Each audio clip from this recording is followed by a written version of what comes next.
So I was in the UK over the summer, and it was weird because I went to a sporting goods store and I noticed that they sold baseball bats, which really weirded me out because they don't play baseball in the United Kingdom. They play cricket, so I didn't understand why they sold baseball bats. And then the riots in London started.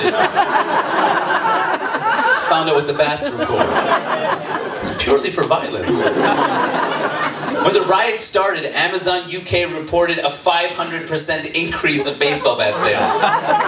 A 500% increase of baseball bat sales on the Amazon UK website when the riots started, which means people want to commit violence with bats. But in 3 to 5 business days.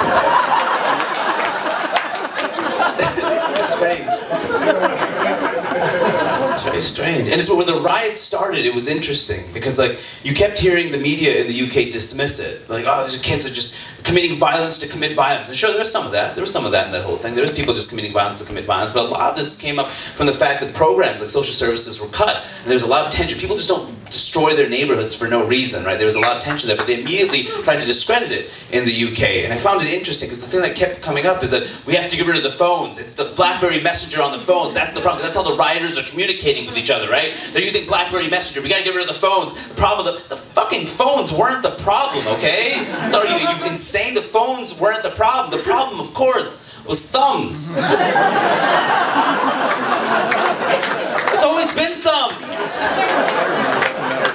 Let's say every revolution or riot you can think of, right before there were phones and there were computers, how did people communicate? They had to write things down. How do you write? You have to use your thumb, don't you, to write, right? When you shoot a gun, how do you shoot a gun? You need your thumb to pull the trigger. Pull a knife, thumb. Throw a punch, you gotta line up your knuckles with your thumb.